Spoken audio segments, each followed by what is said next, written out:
अगर iron man में पूरी एक व्हाट इफ की सीरीज बनी तो मैं इसको पक्का देखूंगा, क्योंकि इस एपिसोड में बिना आरडीजे के जिस तरह से उसकी पर्सनैलिटी को कैप्चर किया आयरन मैन की, मैं बोल सकता हूँ एमसीयू ने उसको मास्टर कर लिया। जिस टाइमलाइन में देखेगा, जिस व्हाट इफ में देखेगा, मेरे को आयरन मैन पसंद आएगा।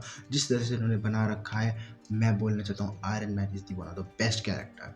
अब बात करते हैं इस एपिसोड के बारे में। तो दरअसल इस एपिसोड की टाइमलाइन टेक प्लेस करती है 2012 की टाइमलाइन में, जहाँ पे अवेंजर्स सब लोग लड़ रहे होते हैं और यहाँ पे अंत में आयरन मैन एक पूरी मिसाइल को लेके चला जाता है उस वॉर मॉल में, उससे तोरी आर्मी को डिस्ट्रॉय करने के लिए, और डिस्ट्रॉय कर भी देता है। पर लेकिन इस टाइमलाइन में वो वापस नहीं आ पाता और पूरे स्पेस में घूमने लगता है। फिर उसके बाद वो सकार पे लैंड करता है सीधा ग्रैंड मास्टर के किंगडम में, और जहाँ पे उसकी चेयर रखी होती है। फिर उसके बाद वहाँ पे ग्रैंड मास्टर उसको मिलता है और बोलता है you are the mojo man. अब मोजो मैन दरअसल उसने उसका नाम रख लिया होता है यहाँ पे।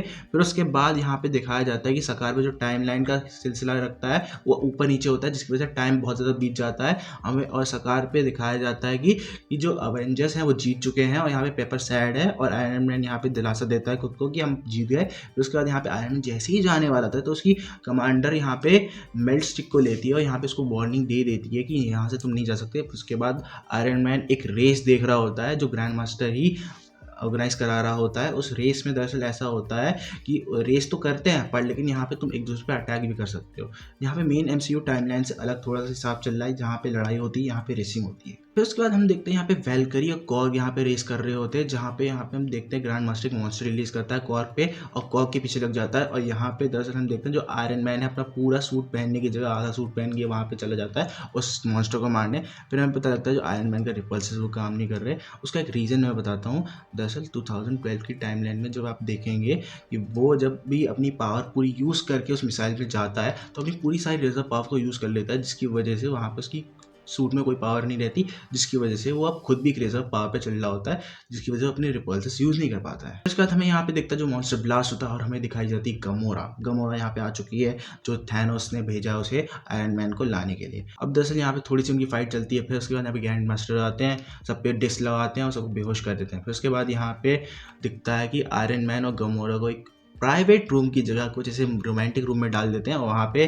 ग्रैंड मास्टर ये रीज़न देते हैं तुम लोग बहुत इमिटेटिंग कैरेक्टर हो, एक दूसरे के साथ टाइम स्पेंड करो। फिर उसके बाद यहाँ पे आयरन बोलता है तो ये यहाँ पे कर रहा है, तो यानी कि ये यहाँ पे जो है वो कॉर्ग है, वो बोलता है कि मैं एक पत्थर हूँ, मेरे साथ आँखें हैं और मैं सिर्फ देखूंगा, कुछ करूँगा नहीं। फिर उसके बाद यहाँ पे गमोरा थोड़ा सा अटैक करने लग जाती है आयरन मैन पे। फिर उसके बाद आयरन मैन समझाता है कि तुम कौन हो। फिर बोलती है मैं थैनोस की बेटी हूँ। तो आयरन मैन कौन थैनोस, क्योंकि 2012 में उसको पता नहीं था कि थैनोस कौन है। फिर उसके बाद यहाँ पे आयरन मैन अपना दिमाग लगाता है, आर्क रिएक्टर को यूज़ करके वहाँ पे जो उसकी डिस्क है वो निकाल देता है गले पे लगी हुई। फिर उसके बाद अपने ब्रेसलेट को यूज़ करता है और उस डोर को हैक करके खोल देता है। कॉर्ग को तो निकाल लेता है पर लेकिन आयरन मैन गमोरा का वहीं छोड़ देता है। इसके बाद कॉर्ग और मोजो मैन अपने यहाँ पे सिक्योरिटी से डील करते हैं, जहाँ पे आयरन मैन बोलता है कि रुको मेरे सिग्नल पे जाना, और वहाँ पे बिना सिग्नल दिए कॉर्ग चला जाता है। फिर उसके बाद मोजो मैन पूछता है कि तुम बिना सिग्नल के क्यों गए, मुझे लगा तुम्हारा आँख मारना ही सिग्नल था। फिर उसके बाद यहाँ पे हम देखते हैं जो गमोरा खुद से को आज़ाद करके गन लेके आके उस पर शूट करने लग जाती है। फिर उसके बाद यहाँ पे आयरन मैन अपना दिमाग लगाता है, सिक्योरिटी गार्ड से वो वाला टेम्पेड वाला चीज़ लाता है, उसको एक्टिवेट करता है, वहाँ पे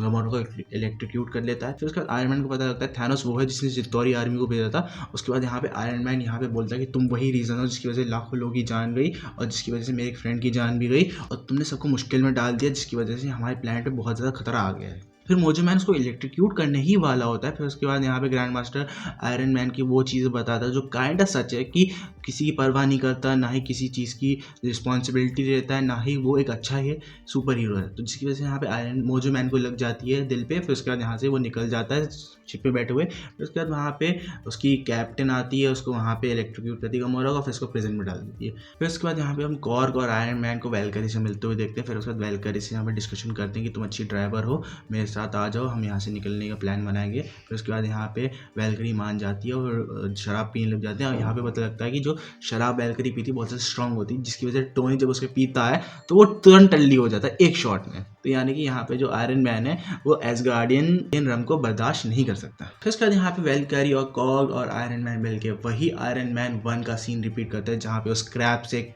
बहुत ही ऑसम सूट बनाते हैं और जो काफ़ी ज़्यादा ऑसम है। मैं आगे बात करूँगा सूट के बारे में। फिर उसके बाद यहाँ पे गमोरा सबको चकमा देके उसकी मेल्ट स्टिक लेके सबके सोल्जर्स को मार देती है। फिर उसके बाद कैप्टन को अपने ग्रैंड मास्टर के पास ले जाती है। ग्रैंड मास्टर से पूछती हुई कि मैं थॉर की बेटी हूँ, आयरन मैन को मेरे साल वाले कर दो। फिर उसके बाद यहाँ पे ग्रैंड मास्टर को बोलते हैं कि मुझे पता नहीं कि तुम थैनोस की बेटी हो, जिसकी वजह से वहाँ पे गमोरा वहाँ पे उसको वार्निंग देती है। फिर उसके बाद हमें यहाँ पे अचानक होलोग्राम दिखता है कि आयरन मैन यहाँ पे अनाउंस करता है ग्रैंड मास्टर को चैलेंज कि तुम मेरे को अगर रेस में हरा दोगे तो तुम ये सूट भी ले लोगे और मेरी पूरी सारी सर्विस भी, अगर मैं जीता तो यहाँ के लोग फ्री हो जाएंगे और यहाँ पे मैं उसको राज करूंगा। फिर इसके बाद यहाँ पे डील ग्रैंड मास्टर एक्सेप्ट कर लेता है। फिर उसके बाद यहाँ पे गमोरा को धोखा देके फिर से उसकी ओबी डिस्क वाली चीज़ पे इलेक्ट्रिक्यूट कर देता है, फिर उसको वहाँ पे बंदी बना देता है। फिर उसके बाद हम यहाँ पे देखते हैं रेस स्टार्ट होने वाली होती है। फिर हमें यहाँ पे अलग अलग कार्स दिखाई जाती है। फिर उसके बाद हमें गमोरा की भी कार दिखाई जाती है जिसमें उसको ज़बरदस्ती डाल दिया जाता है, उसको बांध दिया जाता है कि बाहर ना निकले। फिर उसके बाद आयरन मैन उसके पास आता है कि कैसे हो, और उसके बाद कैसे हो के बाद फिर उसके बाद कुछ ऐसे डिवाइस लगाता है जिसकी वजह से वो कॉन्टैक्ट कर सके। उसके बाद मतलब कन्वर्सेशन जारी रहे उनके बीच में। उसके बाद हम यहाँ पे आयरन मैन का व्हीकल देखते हैं जो एक रथ होता है जो एक व्हील से लगा पड़ा है।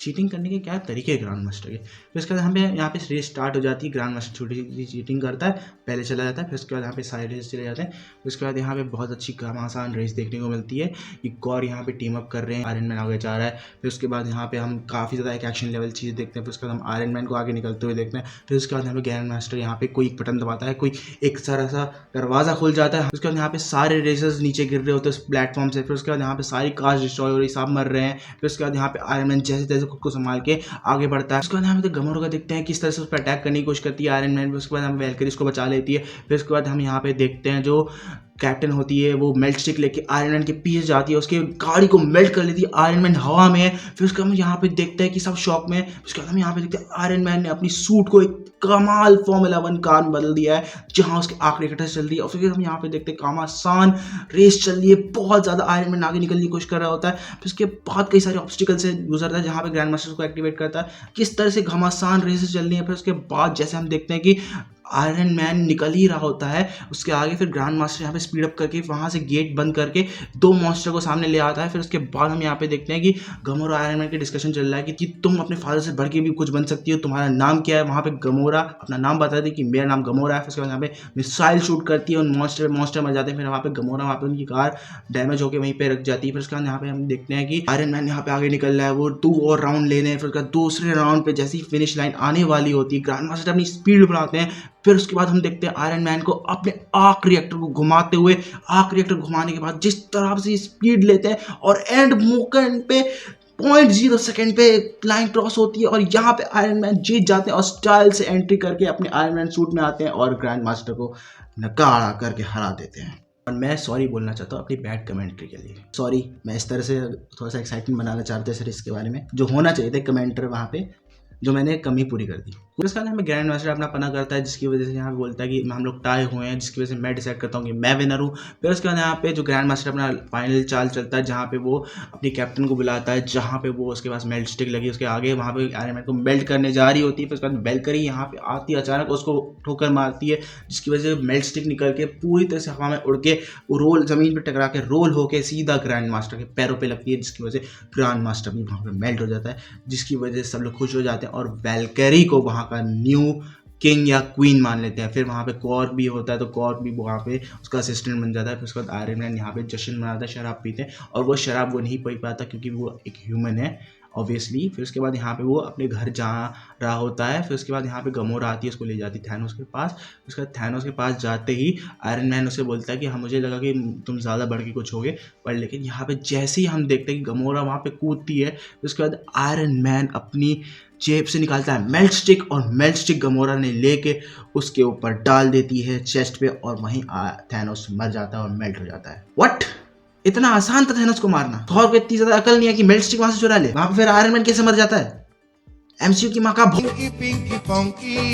खैर मेरे गुस्से तो आगे बढ़ते रहेंगे, पर लेकिन ये जो एपिसोड था काफी ज्यादा ऑसम था, मेरे को काफ़ी ज़्यादा पंप कर देता है। आयरन मैन की पर्सनैलिटी, जो इस तरह से आरडीजे के बिना पर्सनैलिटी को कैप्चर किया है, मेरे ख्याल से ये जो एपिसोड है काफ़ी ज़्यादा मज़ेदार था। मैंने खाने के साथ बहुत ज़्यादा इन्जॉय किया। मैंने खाना खा रहा हूँ, मैं खाना ही नहीं खाया जा रहा। ऐसा एपिसोड था कि मैं सिर्फ आयरन मैन पे ही देख रहा हूँ, जिस तरह से कॉन्सेंट्रेशन मेरा उस पर बना रहा था कि जिस तरह कैरेक्टर इतने सालों के बाद मुझे इसकी पर्सनैलिटी और जोक्स ह्यूमरस और ह्यूमर्स देखने को मिले। मेरे को काफ़ी ज़्यादा मज़ा आया इस एपिसोड को देखने में, और काफ़ी ज़्यादा ये मेरा one of the favourite episode बन जाता है व्हाट इफ का। मतलब डॉक्टर स्ट्रेंज से ऊपर नहीं, मतलब ये सेकंड पे आता है। तो आपको क्या लगता है? तो आज की वीडियो के लिए इतना ही। ये आयरन मैन का एपिसोड कैसा लगा आपको मुझे कमेंट से जरूर बताइएगा, और अगर वीडियो पसंद आई तो वीडियो को लाइक, चैनल को सब्सक्राइब। मैं मिलता हूँ नेक्स्ट वीडियो के साथ, तब तक के लिए बाय।